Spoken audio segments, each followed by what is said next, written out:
Enfin, le Conseil électoral commence à comprendre réellement son rôle dans notre pays à l'égard de ce que, au niveau du code électoral, il est chargé, c'est-à-dire ce Conseil électoral, de veiller sur le respect des lois de la République dans l'exercice des missions de la Direction générale d'élections de Cameroun, placée sous l'autorité du docteur Eric Essoussé en ce moment donné, parce que étant le DG de l'ECAM chargé de rendre public le fichier électoral national chaque 30 décembre de l'année, conformément à l'article 80 du Code électoral.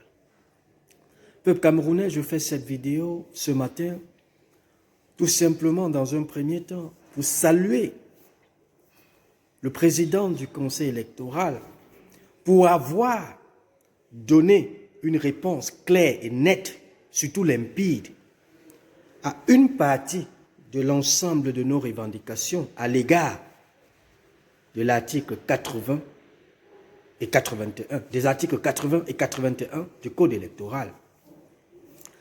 Comme je l'ai sans doute publié ce matin sur ma page, sur mes différentes pages Facebook, le lien d'Élections Cameroun, notamment file.elecam.cm.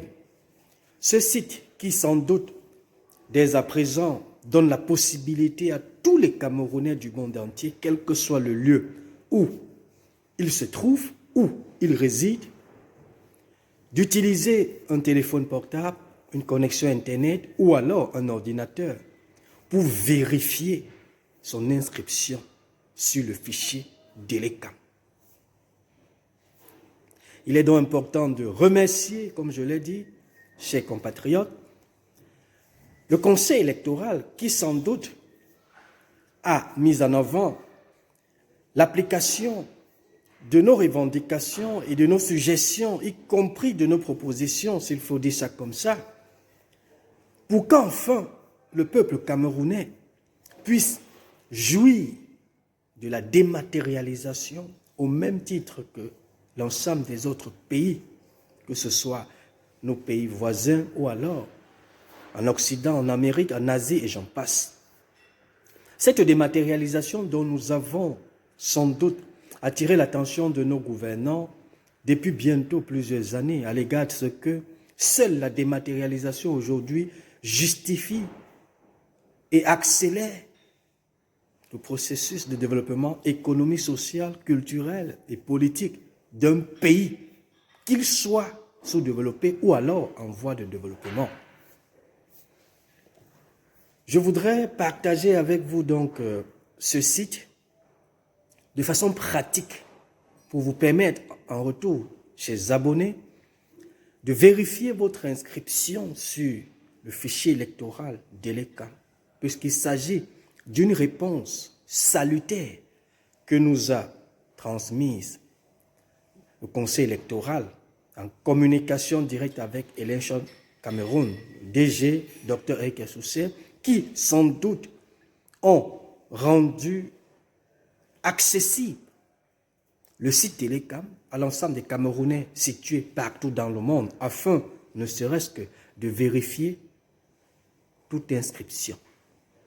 En français facile, peuple camerounais, dès à présent, avec votre téléphone, comme celui-ci, ou alors un ordinateur, ou une tablette, vous pouvez tout simplement ouvrir quel que soit le navigateur que vous utilisez, a priori Google Chrome, et comme suit, procéder comme suit.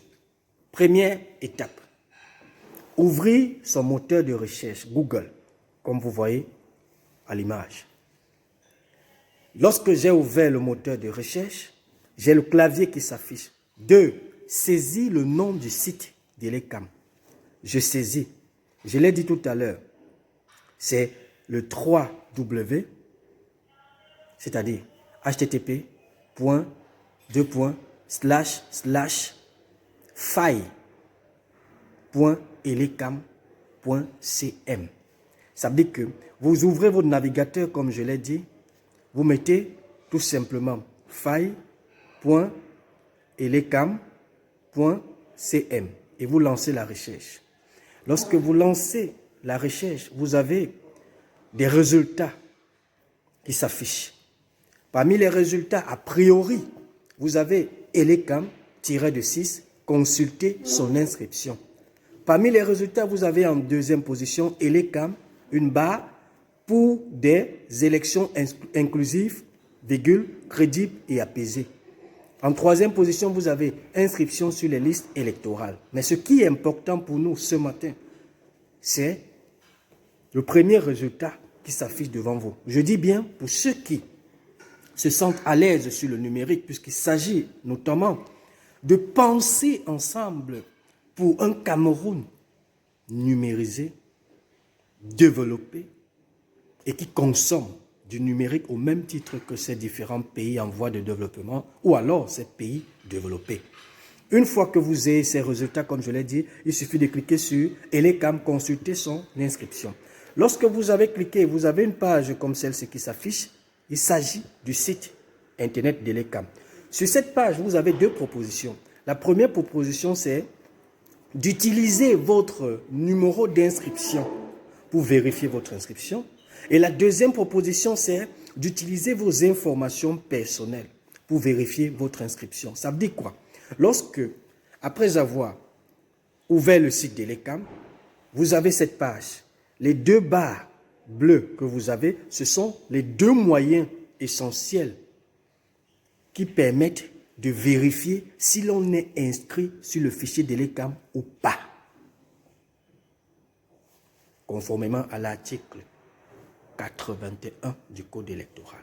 Parce qu'il faut bien noter, peuple camerounais, que la réponse du Conseil électoral, qui reste et demeure en ce moment donné salutaire, répond tout simplement à l'article 81 du Code électoral. Parce que l'article 81 du Code électoral précise bel et bien que, une fois que le docteur Eric Essoussé aurait publié le fichier électoral national, chaque Camerounais devrait en principe vérifier son nom s'il est présent sur le fichier électoral ou pas, et d'en faire des modifications. C'est l'article 81 du Code électoral qui le dit. Alors, si nous attestons que le Conseil électoral et la Direction générale d'Élections Cameroun ont répondu à l'article 81 du Code électoral, ou alors ont rendu possible la mise en application de l'article 81, il n'est pas superfétatoire d'exhorter également Elecam de respecter l'article 80. Parce qu'en réalité, c'est cet article 80 du Code électoral qui permettra éventuellement à l'ensemble des partis politiques, y compris des personnalités de la société civile et le peuple camerounais dans son ensemble, de vérifier sur le fichier électoral national en question les doublons, par exemple. De vérifier si les noms qui sont présents sur le fichier électoral national sont mis à jour, c'est-à-dire ne concernent pas, ou alors ne contiennent pas des doublons, des noms des personnes déjà décédées, des noms frauduleux, et j'en passe. Raison pour laquelle on peut sans doute ici rappeler à Elecam que le peuple camerounais n'est pas dupe.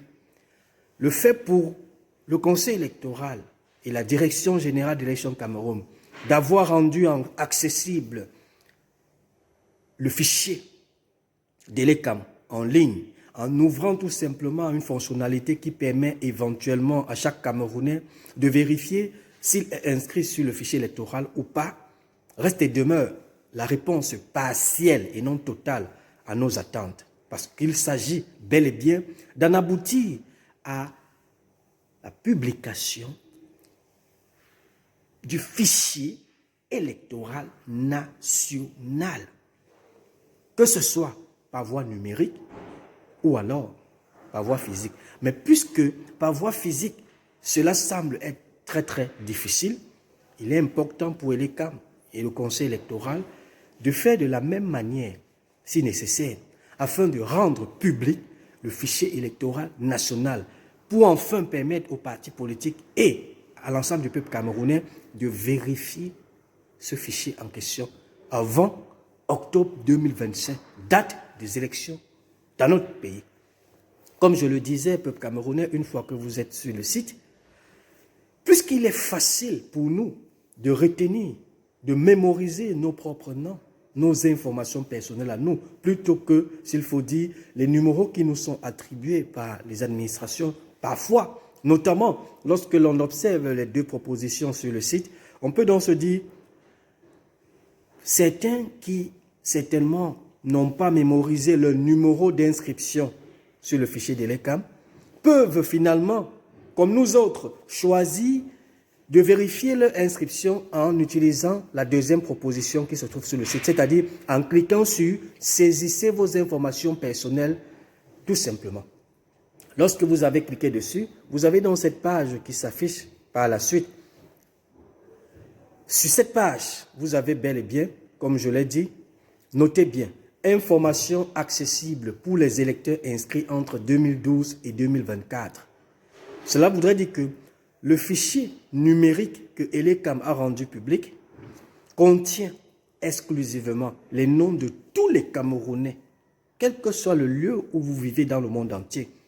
Si vous vous êtes inscrit sur le fichier électoral entre 2012 et 2024, votre nom doit être ici. Ici. Et vous devez être en mesure de vérifier cela. Je prends tout simplement un exemple pratique. Là, je suis sur le fichier. Je vais introduire, vous avez la case réservée au nom. Nom, vous mettez votre nom. Moi, je mets le mien, tout simplement, pour attester de ce que le site fonctionne normalement, parce que après avoir vérifié éventuellement ce matin, lorsque vous avez mis votre nom, là, j'ai mis mon nom. Après, prénom, vous mettez votre prénom. Ensuite, date de naissance. Là, je mets ma date de naissance, tout simplement. Voilà, j'ai mis ma date de naissance. Et puis, vous mettez le lieu de naissance. Après avoir mis la date de naissance, vous mettez le lieu de naissance. Je mets le lieu de naissance. Ensuite, la dernière case à remplir, c'est le nom de votre maman, le nom de votre mère. Alors, vous mettez le nom de votre mère. Je mets le nom de ma chérie maman. Voilà.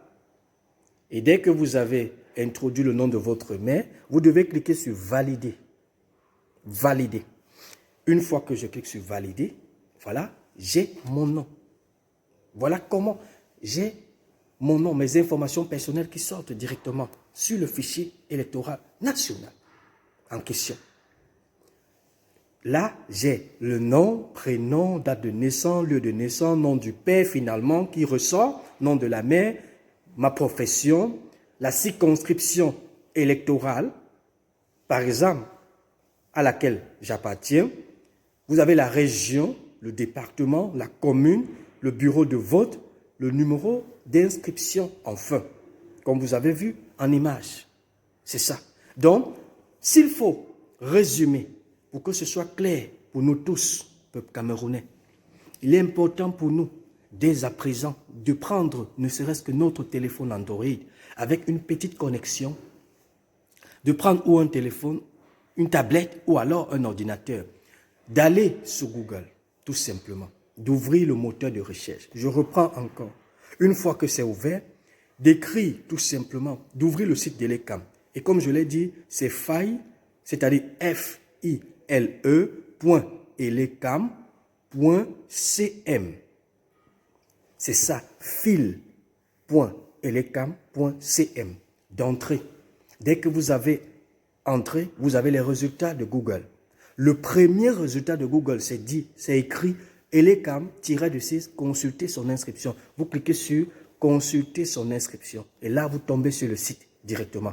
Et sur le site, vous avez, comme je l'ai dit, deux propositions. La première proposition, vous pouvez rechercher votre nom sur le fichier en utilisant le numéro d'inscription que vous a attribué Elecam lors de votre inscription dans les différents sites d'inscription. Je ne sais où. Et puis, la deuxième proposition, c'est de rechercher vos identifiants ou alors de confirmer votre inscription en utilisant vos informations personnelles. Et comme je l'ai dit, le plus facile, c'est d'utiliser ses propres informations personnelles, c'est-à-dire son nom, son prénom, sa date de naissance, son lieu de naissance, le nom de sa mère, pour retrouver son inscription sur les listes électorales. Comme je l'ai dit, vous cliquez tout simplement sur la deuxième proposition et vous tombez sur cette page. Sur cette page où vous avez votre nom à entrer ou vos noms, votre prénom ou vos prénoms à entrer, votre date de naissance à entrer, votre lieu de naissance à entrer, le nom de votre mère, c'est ça, c'est écrit.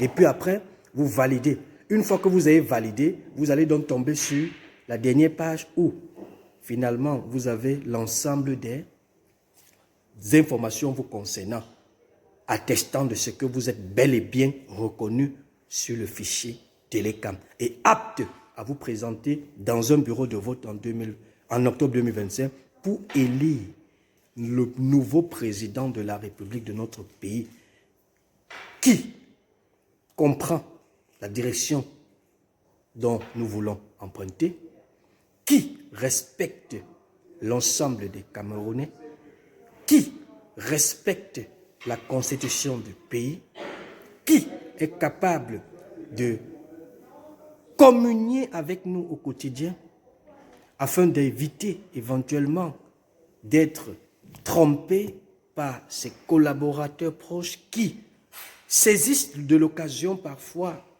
de l'indisponibilité du président de la République pour piller les caisses de l'État, tromper le chef de l'État à travers des rapports mensongers et farfelus, et qui, entre autres, militent pour une division dans notre pays afin de mieux régner à leurs différents postes. C'est de ça qu'il est question, raison pour laquelle le vote que nous allons faire en octobre 2025, je l'ai toujours dit et je le rappellerai toujours, doit rester en principe objectif. Objectif, that's all. À l'égard des résultats de 42 ans de règne dont nous faisons face aux heures actuelles, dans un pays qui a de la ressource humaine, qui a toutes les compétences nécessaires pour faire avancer le Cameroun. Je salue donc, entre autres, comme je l'ai dit à l'entrée de cette vidéo, le président du conseil électoral qui a finalement rendu public le site d'Elecam dans un premier temps et dans un second temps qui a rendu accessible le fichier électoral qui permet à tous les Camerounais du monde entier, quel que soit le pays dans lequel vous vous trouvez, utilisez votre téléphone, allez sur le site d'Elecam, vérifiez si vous êtes inscrit ou pas. Et puisque l'article 81 du Code électoral précise que nous avons la capacité de faire des revendications, il est donc prévu également ici sur le site en question une page ou alors un onglet réservé aux revendications, c'est en rouge. Peuple camerounais, si vous allez sur le site d'Elecam, après avoir entré vos noms, vos prénoms et tout le reste, parce qu'il s'agit de cela, comme je l'ai dit, vous entrez sur Google, vous avez les deux onglets ici. Si vous cliquez sur le deuxième, ça vous balance la page réservée tout simplement aux identifiants concernant vos noms, prénoms, date de naissance, lieu de naissance, nom de la mère. Lorsque vous validez, si vous validez et que ça affiche vos identifiants, vous applaudissez pour vous-même parce que vous êtes inscrit officiellement sur le fichier électoral. Mais lorsque vous appuyez sur « Valider » et que rien ne s'affiche, alors que vous avez un récépissé à main, alors que vous avez une carte d'électeur, ça vous dit que votre nom est porté disparu sur le fichier électoral. En ce moment-là, l'article 81 du Code électoral prévoit que nous devons revendiquer. Et pour revendiquer, c'est à cette rubrique. Lorsque je clique sur le rouge « Revendiquer », voilà, j'ai une page. Pour revendiquer, il suffit d'entrer votre nom, comme je l'ai dit, revendiquer, entrez votre nom là, sur la première case, et ensuite votre numéro de téléphone avec identification du pays ou alors indicatif du pays. Et puis, vous avez la rubrique réservée aux messages, c'est ici. Vous pouvez donc cliquer ici sur cette case pour écrire à Elecam, pour lui dire que vous n'avez pas vu votre nom sur le fichier électoral et d'en faire une capture d'écran qui nous permettra finalement, en fin de compte, de mieux comprendre exactement comment Elecam se comporte vis-à-vis des noms portés disparus sur le fichier électoral national. La deuxième rubrique de ma sortie concerne le DGSN, M. Mbalgangele, le père de la police. Je me permets en tant que citoyen camerounais de donner mon avis sur ce banditisme, cette arnaque, ce vol à ciel ouvert et cette forme de cacophonie gouvernementale observée dans notre pays et qui, entre autres, piétine l'intégrité de la nation et qui, entre autres, met en mal la souveraineté nationale. Avant de passer à cette deuxième phase de mon intervention, je voudrais d'abord, peuple camerounais, faire écouter à monsieur le DGSN le cri des Camerounais. Petit exercice de vérification dans les rues de Yaoundé ce lundi. Personnes jeunes et âgées interpellées pour un simple document, la carte nationale d'identité. À la place, des récépissés qui datent. Et le récépissé là est même déjà périmé. Et là où je suis là, je ne sais pas sur quel pied danser. Depuis 2021 que j'ai fait établir ça, j'ai même dû refaire un autre récépissé. Jusqu'à présent, il n'y a pas toujours de carte. Même pour les enfants, tout ça, rien. Jusqu'à aujourd'hui, il n'y a pas. Jusqu'à présent, j'ai toujours mon récépissé avec moi. C'est depuis 2021 qu'on ne fait que proroger. Proroger le récépissé est devenu une habitude, presque un rituel pour ces demandeurs de l'ancien modèle de la CNI.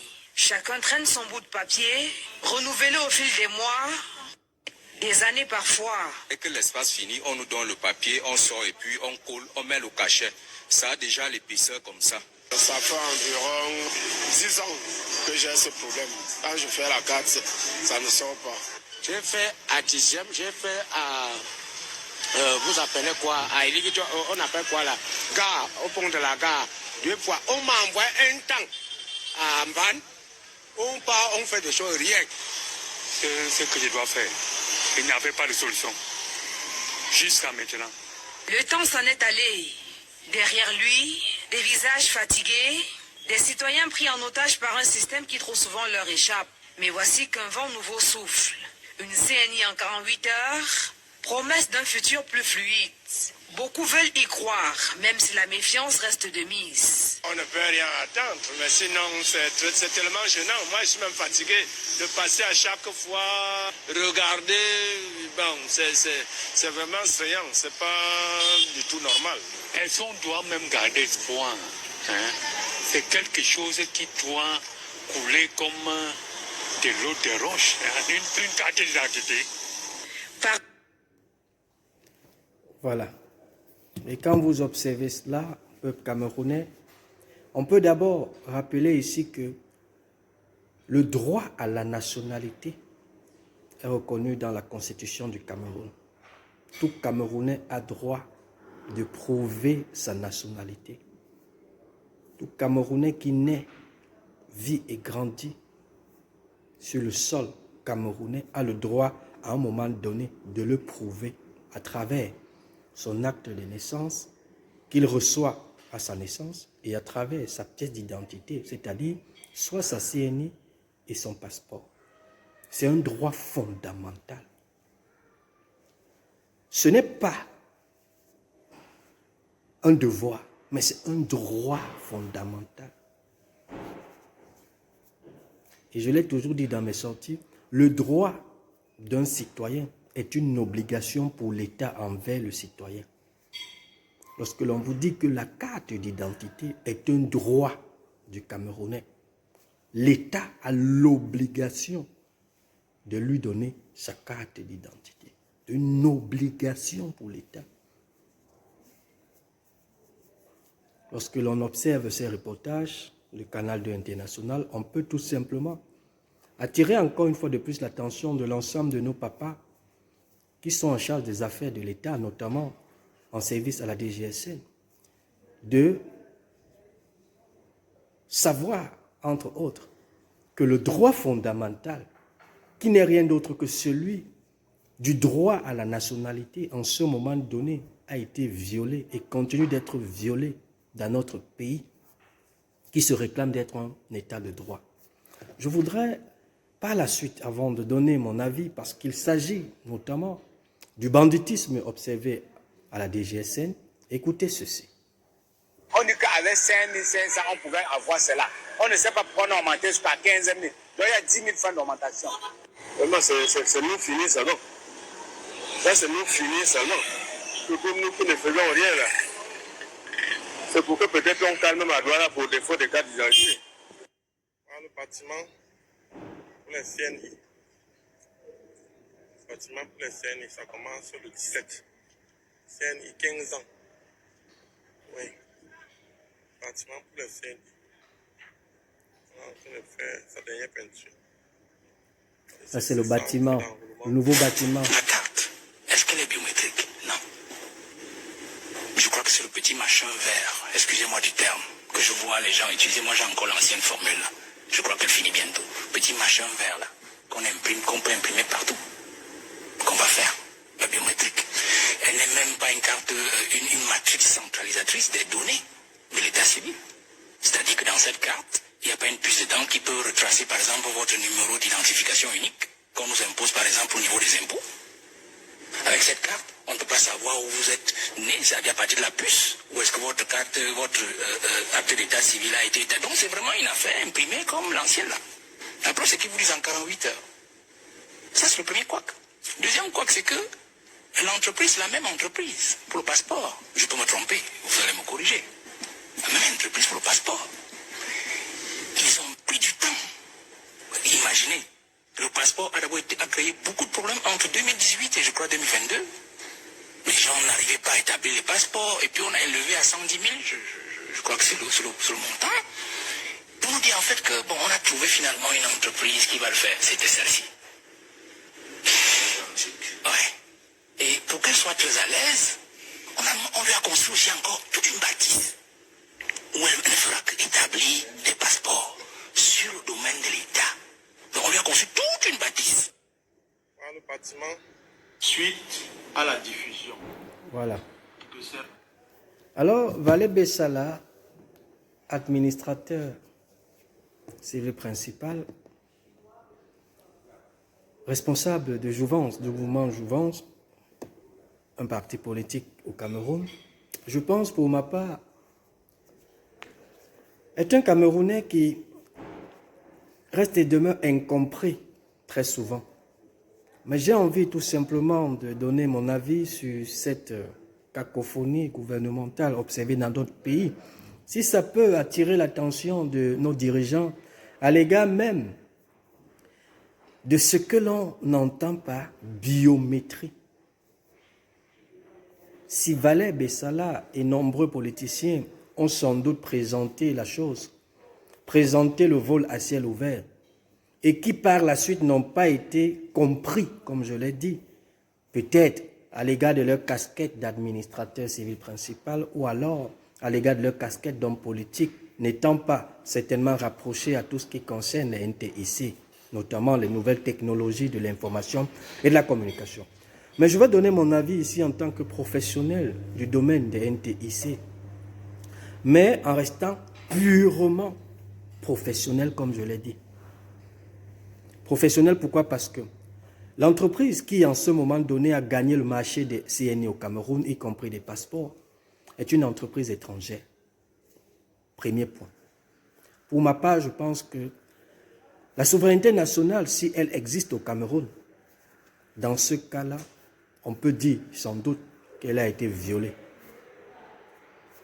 Tout court. On ne saurait dans un pays permettre que les données de l'État, en l'occurrence, les données nécessaires pour l'établissement d'une CNI, d'un passeport, d'une carte d'électeur, et j'en passe, soient établies par des étrangers. Première chose. Deuxième chose, lorsque l'on vous parle de biométrie, une carte biométrique est une carte qui répond à des éléments personnels et propres à tout individu. Ceci de façon numérisée. En français facile, peuple camerounais, lorsque le DGSN, avec ses collègues et collaborateurs, annonce au peuple camerounais que le contrat qui le lie avec l'entreprise étrangère en charge de l'établissement des pièces d'identité au Cameroun fait état de ce que les nouvelles CNI seront biométriques. C'est quoi la biométrie d'abord? Lorsqu'on parle de biométrie, c'est la capacité de toute administration, de tout travailleurs de l'administration à identifier rapidement un citoyen camerounais, quel que soit le lieu où il se trouve. Je prends le cas des passeports. Sur les passeports, il y a ce qu'on appelle la puce, une puce biométrique.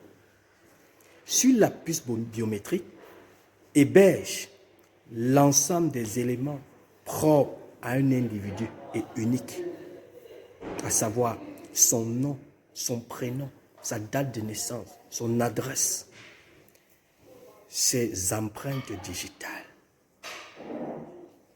La biométrie sur une carte est palpable lorsque on a la capacité de scanner la puce qui se trouve sur soit le passeport ou la CNI afin de renvoyer et de renseigner ou alors d'afficher les données propres à un individu. Si aujourd'hui vous prenez vos pièces d'identité et que vous scannez cette carte SIM ou alors cette puce en question biométrique, cette puce biométrique, est-ce que je voudrais d'abord vous présenter les conséquences de ces actes. Les conséquences de ces actes.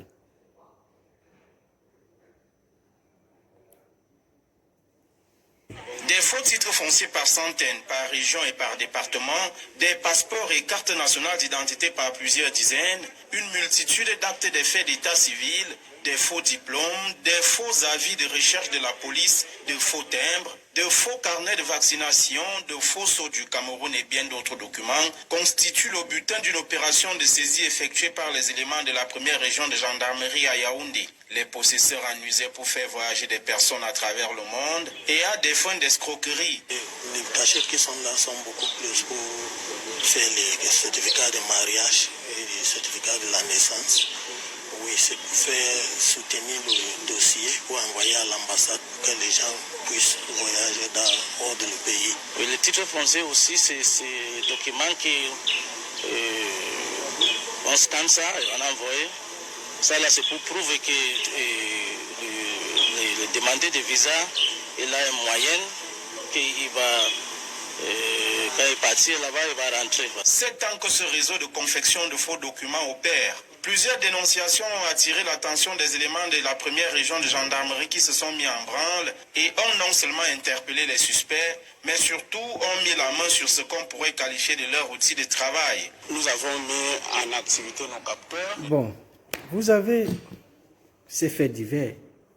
Pourquoi est-ce que, en ce moment donné dans notre pays, si on estime que les pièces d'identité sont biométriques et que les puces, il s'agit des puces que l'on appelle les puces RFI, Radio Frequency Identify. Cette puce permet tout simplement aux personnalités, que ce soit au niveau du territoire, que ce soit au niveau des frontières ou hors des frontières, de scanner tout simplement ce document afin d'attester de son authenticité. Radio Frequency Identify. Est-ce qu'aujourd'hui, dans notre pays, tel que le présente Valère Bessala sur sa casquette de politicien et qui semble être incompris, d'où le vol à ciel ouvert, mis à nu et perceptible sur ce contrat qui lie le pays avec des internationaux qui sans doute continuent de manquer de respect au peuple camerounais jusqu'à présent. Je voudrais tout simplement, à travers cette sortie, attirer l'attention du DGSN à l'égard de ce que cette CNI dont on fait allusion à 15 000 ou alors 15 500 francs avec un timbre passé à 10 000, sans tenir compte des conditions de vie du peuple camerounais qui, en ce moment donné, n'ont même pas de quoi se nourrir. Ce projet qui lie la DGSN et ses internationaux étaient ces internationaux sans tenir compte de la protection de la souveraineté nationale qui appartient au peuple camerounais et qui, de façon flagrante, se perçoit finalement dans les mains des étrangers, il est important de dire au peuple que seule la souveraineté nationale d'un pays définit une indépendance. Mais lorsque la souveraineté nationale est violée, comme nous observons là, on peut donc se questionner sur la qualité de notre indépendance. Bonne journée à toutes et à tous.